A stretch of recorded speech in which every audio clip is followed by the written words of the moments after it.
Sir ఇప్పుడు చూసుకున్నట్టయితే కల్తీ లడ్డు గత సంవత్సర కాలం నుంచి దీని గురించి చర్చ జరుగుతూనే ఉంది. జంతు కొవ్వు కలిసిందని చెప్పేసి అధికారంలో ఉన్న నాయకులు మాట్లాడుతూనే ఉన్నారు. కానీ ఇప్పుడు చూసుకున్నట్టయితే అందులో జంతు కొవ్వు లేదని చెప్పేసి తేలిపోయింది. కానీ ఇంకా దీని మీద చర్చలు కొనసాగుతూనే ఉన్నాయి. దీన్ని ఎలా చూడాలంటారు సార్? మొత్తం ఈ ఎపిసోడ్ స్టార్ట్ అయింది ఎప్పుడు 2024 సెప్టెంబర్లో తెలుగుదేశం పార్టీ ఒక సమావేశంలో ముఖ్యమంత్రి చంద్రబాబు నాయుడు గారు కొన్ని వ్యాఖ్యలు చేశారు. ఏమని? వైకాపా ప్రభుత్వ హయాంలో తిరుమల లడ్డు ప్రసాదంలో వాడే నెయ్యిలో జంతువుల కొవ్వు కలిసింది, ఆ విధంగా అపవిత్ర జరిగింది, భక్తుల మనోభావాలు దెబ్బతిన్నాయి అని ముఖ్యమంత్రి హోదాలో చంద్రబాబు నాయుడు గారు టీడీపీ పార్టీ మీటింగ్ లో 2024 సెప్టెంబర్లో చేసిన వ్యాఖ్యలతో మొత్తం ఎపిసోడ్ స్టార్ట్ అయింది. కాబట్టి ఆయన వాడిన పదాలేమి? తిరుమల లడ్డూ ప్రసాదంలో వాడే నెయ్యిలో జంతువుల కొవ్వు కలిసింది, దీని వలన అపవిత్ర జరిగింది, మనోభావాలు దెబ్బతిన్నాయి అనేది మెయిన్ గా వచ్చేసి ఆయన ఆరోపణ. సరే, దాని మీద స్టేట్ గవర్నమెంట్ సంబంధించినటువంటి సిబిసిఐడి సిట్ విచారణ జరిపింది. వాళ్ళు 2025 మేలో ఒక ఛార్జ్ షీట్ వేశారు. దాని మీద అప్పటి టీటీడీ చైర్మన్ వైవి సుబ్బారెడ్డి గారు సుప్రీంకోర్టుకు పోతే సిబిఐ ఆధ్వర్యంలో సిట్ ఏర్పాటు చేశారు సుప్రీంకోర్టు. ఇప్పుడు సుప్రీంకోర్టు ఆధ్వర్యంలో ఏర్పాటైనటువంటి సిబిఐ సిట్ 2026 జనవరి 23న అంటే ఈ నెలలోనే వాళ్ళు వచ్చేసి ఛార్జ్ షీట్ ఫైల్ చేశారు నెల్లూరు ఏసీబీ కోర్టులో. వాళ్ళు చెప్పింది ఏమి? ఏసీబీ కోర్టులో ప్రధానంగా చెప్పింది, ఇక్కడ నెయ్యి వాడలేదు, జంతువుల కొవ్వు వాడలేదు, నెయ్యి వాడలేదు, జంతువుల కొవ్వు వాడలేదు, వాడింది పామోలిన్ ఆయిల్, పాము కన్నెల ఆయిల్, బీటా కెరటిన్ ఇది వాడినారు అని ల్యాబ్ రిపోర్టు ఆధారంగా సిబిసిడి వాళ్ళు చెప్పింది. నెయ్యి వాడలేదు లడ్డు తయారీలో, జంతువుల కొవ్వు వాడలేదు, అంటే వాడలేదని చెప్పడం కానీ జంతువుల కొవ్వు వాడినట్టుగా ఇక్కడ చెప్పలేదు. మూడవది ఏమిటితో చేశారంటే పామాయిల్, పాము కర్నెల్ ఆయిల్, బీటా కెరటిన్ రసాయనము, వీటితో చేశారు. మొత్తము 60 లక్షల కిలోల ఈ పామాయిల్ సప్లై చేశారు. 20.01 కోట్ల లడ్లు తయారు చేశారు. ఓవరాల్ గా 250 కోట్ల రూపాయలు టిటిడి వాళ్ళకు చెల్లించారు. కాబట్టి టెండర్ పాడిందేమో నెయ్యి కోసము, సప్లై చేసిందేమో పామాయిల్. కాబట్టి ఈడ అవినీతి జరిగింది, అపవిత్రత కాదని చెప్పుకున్నా కానీ జరిగింది అవినీతి. ఇక్కడ ఈ అవినీతిలో 36 మంది నిందితులు, దాంట్లో సరఫరాదారులు అట్లు AR dairy, Vaishnavi dairy, Bhole Baba dairy, తర్వాత టీటీడీ ఉన్నతాధికారులు, టీటీడీ ఉద్యోగులు, ఇది ఓవరాల్ గా 36 మందిని. దాంట్లో వచ్చేసి అప్పటి చైర్మన్ సుబ్బారెడ్డి గారి యొక్క పిఏ చిన్నప్పన్న కూడా ఉన్నాడు అని. ఓవరాల్ గా చిన్నప్పన్న బ్యాంక్ దగ్గర కొంత అకౌంట్లు పోయినాయి, అవి మళ్ళీ వేరే వాళ్ళకు పోయినాయి. ఇది ఓవరాల్ గా జరిగిన పరిణామక్రమం. కాబట్టి ఇక్కడ అవినీతినా అపవిత్రమా అంటే ఇక్కడ అవినీతి జరిగింది కానీ ఆ రోజు చంద్రబాబు నాయుడు మెయిన్ గా అవినీతి గురించి కాదు, ఆయన మెయిన్ ఉద్దేశము జంతువుల కొవ్వు వాడినారు, తిరుపతి లడ్డుల తయారులో జంతువుల కొవ్వు వాడినారు అని ముఖ్యమంత్రి హోదాలో చెప్పేదలికల్లా మొత్తం హిందూ సమాజం అంతా, భక్తులంతా ఉలిక్కిపడ్డారు ఒకసారి. వాళ్ళు టీటీడీ మన ఇళ్లలో కూడా లడ్డు చేస్తాం, కానీ టీటీడీ లడ్డుని ఎందుకు అంత ప్రాముఖ్యత? అది తిరుమల వెంకటేశ్వర స్వామి దగ్గర ఉండే లడ్డు కాబట్టి దానికి అంత ప్రాముఖ్యత, కాబట్టి దాన్ని పవిత్రతంగా భావిస్తారు. కాబట్టి ఇక్కడ అపవిత్ర జరిగింది, కల్తీ జంతువుల కొవ్వుతో. పామాయిల్ వచ్చేసి మన ఇంట్లో కూడా పామాయిల్ వాడతాం, మన ఇంట్లో అందరూ నెయ్యి వాళ్ళేరు, బీదలు పామాయిల్ అయ్యే స్వీట్లు చేస్తారు, లడ్లు కానీ ఇవన్నీ. కాబట్టి పామాయిల్ అనేది అపవిత్రత కింద రాదు. ఇక్కడ నెయ్యికి బదులు పామాయిల్ వాడినారు, దానికి అలా అవినీతి జరిగింది, అంతవరకు కరెక్ట్. కానీ అపవిత్రతకు సంబంధించి జంతువుల కొవ్వు వాడింటే అపవిత్రత. కానీ ఆ రోజు చంద్రబాబు నాయుడు చెప్పింది జంతువుల కొవ్వు వాడినారు అని ఆయన నోటికుండా ముఖ్యమంత్రి హోదాలో చెప్పాడు కాబట్టి సెన్సేషన్ అయింది. ముఖ్యమంత్రి గారు అలాంటి స్టేట్మెంట్స్ పాస్ చేయడం ఎంతవరకు కరెక్ట్ అంటారు సార్? కరెక్ట్ కానే కాదు. ఆయన ఓవరాల్ గా ఆయన వచ్చేసి కేవలం ఆనాడుండే వైకాపా ప్రభుత్వ పెద్దల మీద ఈ యొక్క అపవిత్రత, ప్రజల భక్తుల మనోభావాలు దెబ్బతిన్నాయనే ఒక ఆరోపణ చేసి రాజకీయ లబ్ధి పొందాలని, అక్కడ తిరుమల వెంకటేశ్వర స్వామి మీద భక్తి కంటే రాజకీయంగా లబ్ధి పొందాలా, వైకాపా ప్రభుత్వాన్ని బద్నాం చేయాలా, ఈ యొక్క ప్రజల మనోభావాలు దెబ్బతీసిందని ఆ యాంగిల్లో వచ్చేసి ఆలోచించి, అతను గవర్నమెంట్ హెడ్, ఆయన దాని మీద వచ్చేసి ఎంక్వైరీ జరిపిండొచ్చు. ఎంక్వైరీ జరపకుండానే ఆయనే ముందుగా వచ్చేసి ఒక ముఖ్యమంత్రి హోదాలో అంత మేజర్ కామెంట్ వచ్చేసి ఆరోపణలు వచ్చేసి సుప్రీంకోర్టు కూడా మందలించింది. ఆ విధంగా ఆరోపణలు చేసి ఉండాల్సింది కాదు, ఇది ప్రజల మనోభావాలు దెబ్బతింటాయి అని. ఇప్పుడు ఈ సిబిఐ రిపోర్ట్ కూడా ఆ విధంగా ఇచ్చింది. ఇక్కడ అవినీతి ఉంది, అవినీతి గురించి చర్యలు తీసుకోండి. అవినీతికి సంబంధించి ఆ సరఫరాదారుల మీద, అధికారుల మీద, ఉద్యోగుల మీద, ఇంకా దాంట్లో టీటీడీ సభ్యులు ఉన్నాయి, చైర్మన్ ఉన్నాయి, ఎవరున్నా ఈవో ఉన్నాయి, యాక్షన్ తీసుకోండి అవినీతి సంబంధించి. కానీ ఇక్కడ చంద్రబాబు నాయుడు ఉద్దేశం అవినీతి అది కాదు, ఆ యొక్క అపవిత్రత, మనోభావాలు దెబ్బతిన్నాయి అని చెప్పి దాని ద్వారా రాజకీయ లబ్ధి పొందాలని చూశారు. అది తప్పు, కరెక్ట్ 100% తప్పు వచ్చేసి. కాబట్టి దాన్ని చంద్రబాబు నాయుడు ముఖ్యమంత్రి హోదాలో దాన్ని ఆయన మొదలు పెడితే, దాన్ని పవన్ కళ్యాణ్ వచ్చేసి దానికి మరిన్ని రంగులద్దే చేసి దానికి మళ్ళా సనాతన ధర్మం అని ఆ స్టెప్స్ కట్టడం, దాన్ని ఇంకా అంటే కేవలం రాజకీయ లబ్ధి కోసము వైకాపా ప్రభుత్వాన్ని ఆనాడున్నటువంటి టీటీడీ చైర్మన్ వాళ్ళని వచ్చేసి బదనాం చేసేసి తద్వారా లబ్ధి పొందాలి, రాజకీయ లబ్ధి పొందాలి అనే ఒక దురుద్దేశంతో టీటీడీ లడ్డును అవినీతికి బదులు అపవిత్రతను తీసుకొచ్చారు. కాబట్టి ఖచ్చితంగా వాళ్ళు చేసింది కూడా తీసుకెళ్ళి అదే సార్ ఇప్పుడు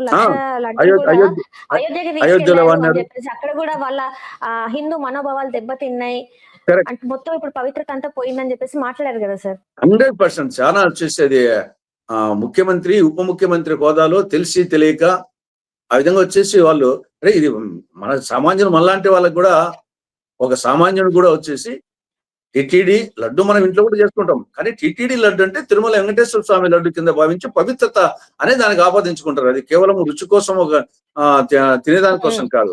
కాబట్టి అటువంటిది ఎంత కేర్ఫుల్ గా ముఖ్యమంత్రి, ఉప ముఖ్యమంత్రి స్థాయి ఉండే వాళ్ళు ఆషామాషిగా కామెంట్స్ చేస్తే ఎట్లా, ఆరోపణలు వచ్చేసి ఒక సామాన్యుడు చేయడే ఆ విధంగా.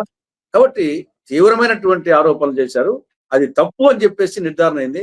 కానీ డెఫినెట్ గా వాళ్ళు వచ్చేసి హిందువులకు, భక్తుల మనోభావాలు దెబ్బతిన్నాయి కాబట్టి ఖచ్చితంగా భక్తులకు వచ్చేసి క్షమాపణ చెప్పి తర్వాత మీరు అవినీతి చేసిన వాళ్ళ మీద చర్యలు తీసుకోండి. ప్రభుత్వ పరంగా ఖచ్చితంగా అవినీతి పరుల మీద, సరఫరాదారుల, ఉద్యోగుల, అధికారుల, ఇంకా వచ్చేసి చైర్మన్, ఈవో ఉన్నారా తీసుకోండి, దానికి తప్పు లేదు. అవినీతికి సంబంధించి మీరు ప్రభుత్వ పరంగా చర్య తీసుకోండి. కానీ ఇక్కడ అపవిత్రకు సంబంధించి, ప్రజల మనోభావాలకు సంబంధించి, భక్తుల మనోభావాలకు సంబంధించి చేసింది మీరు, తప్పు చేసింది మీరు, ప్రజల మనోభావాలు దెబ్బతీసింది మీరు.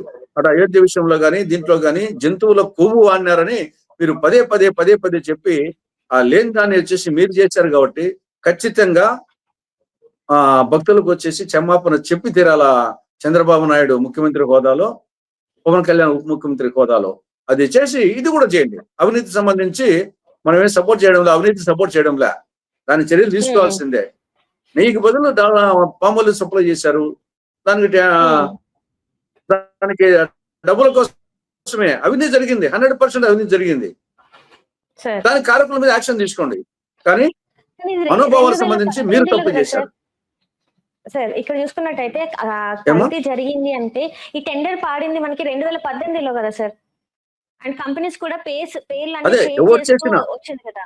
అదే ఈ పరిణామ క్రమంలో 2018 నుండి కానీ, ముందుంటు కానీ, తర్వాత ఎవరైనా సరే దానికి సరఫరాదారులు కానీ, ఉద్యోగులు కానీ, అధికారులు కానీ, రాజకీయ నాయకులు కానీ, బోర్డు మెంబర్స్ కానీ ఎవరి పాత్ర ఉన్నా చర్య తీసుకోండి. అది ఆ పార్టీ పరిపాలన సరే, ఈ పార్టీ పరిపాలన సరే, అది సెపరేట్ ఇష్యూ. దాంట్లో మనము వీళ్ళు సజ్జనులు వాళ్ళని చెప్పడం లే, అది చర్య తీసుకోండి. రిపోర్ట్ ఏ విధంగా ఉంటే ఆ విధంగా.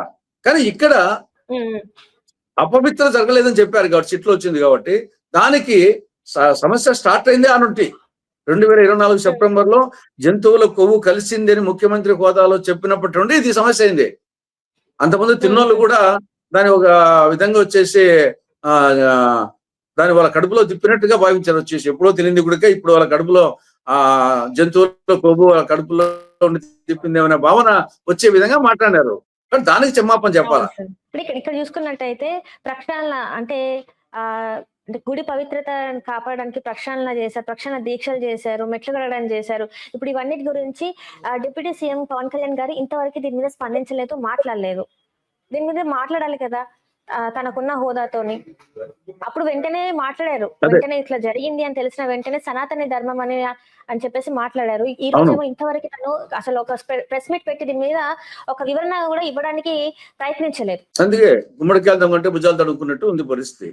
కాబట్టి తప్పు చేశారు కాబట్టి అది రాజకీయంగా ఉపయోగించుకున్నారు కాబట్టి ఇప్పుడు వచ్చేసి అది సిటీ నివేదిక కల్లా వాళ్ళు ఇంకా రివర్స్ వచ్చేసి దాంట్లో నెయ్యికి బదులు పామాయిల్ పంపించారు. తప్పే కదా, తప్పండి, మనం తప్పు ఒప్పుకుంటాం. దానికేం ఇది అవినీతి జరగలేదని మనం చెప్పడం లేదు. అవినీతి జరిగింది, చర్య తీసుకోండి. కానీ దీనికేం సమాధానం చెప్తారు? అపవిత్రకు సంబంధించి మీరిద్దరే కారణం వచ్చేసి ముఖ్యమంత్రి ఉప ముఖ్యమంత్రి మొత్తము తిరుమల ప్రతిష్టను దెబ్బతీసింది వీళ్ళిద్దరే. ఒక సామాన్యుడుగా ఆరోపణ చేసే ముందు 1-2 సార్లు ఆలోచిస్తారు. ఒక మనిషి మీద తప్పుడు ఆరోపణ గాని, ఒక ప్రభుత్వం మీద తప్పుడు ఆరోపణ గాని ఓవరాల్ గా వచ్చేసి పవిత్రత దెబ్బతీ సందర్భంలో చాలా కేర్ఫుల్ గా ఆలోచించాలా. క్యాజువల్ గా వచ్చేసి మీ పార్టీ మీటింగ్ లో జంతువుల కొవ్వు కలిసింది, దానికి ఇంకా రకరకాల కొవ్వులు, పంది కొవ్వు అని, ఆ కొవ్వు అని, ఈ కొవ్వు అని మాటలకల్లా కడుపులో దేవినట్టు అయిపోయింది అందరికి భక్తులకు. కానీ ఆఖరికి చూస్తే అది కాదు. పామాయిల్ మనం కూడా ఇంట్లో కూడా వాడతాం. మన ఇళ్లలోనూ పామాయిలే వాడతాం. అందరూ నెయ్యి వాడే పరిస్థితి ఎక్కడ ఉంటుంది? బీదవాళ్ళు వచ్చేసి పామాయిలో, సన్ఫ్లవర్ ఆయిలో, సాఫ్రాన్ ఆయిలో, వేరుశనగ నూనె, కుసుమ నూనె, కేరళ అయితే కోకోనట్ ఆయిలో వాడతారు. కాబట్టి అది నెయ్యికి దానికి ఉన్నటువంటి ఆ రేటు డిఫరెన్స్ తో వీళ్ళు టెండర్స్ లో తక్కువ కొటేషన్ వేస్తారు. ఆ తక్కువ కొటేషన్స్ గిట్టుబాటు కాక ఈ విధంగా నెయ్యికి బదులు సప్లై చేశారు. అది అవినీతి గురించి ఆ కోణంలో చేయండి. కానీ ఇక్కడ అపవిత్రత కాదు, పామాయిల్ వాడడం అనేది అపవిత్రత కాదు, అవినీతి. నెయ్యికి బదులు పామాయిల్ వాడము, పామాయిల్ ఆయిల్ వాడము అపవిత్రత కాదు, అది అవినీతి. కానీ చంద్రబాబు నాయుడు గారు, పవన్ కళ్యాణ్ గారు చెప్పిన జంతు కొవ్వు కలిసిందనేది అది అపవిత్రత. నిజంగా కలిసి ఉంటే ఇది కలవలేదు కదా. కాబట్టి అది రాజకీయం కోసము ఎంతకైనా దిగజారి చెప్పి మన దాన్ని ఇప్పుడు కప్పిపుచ్చుకున్న దానికోసము మళ్ళా వచ్చేసి దేవాలయాలు కడగడము, పూజలు చేయడము.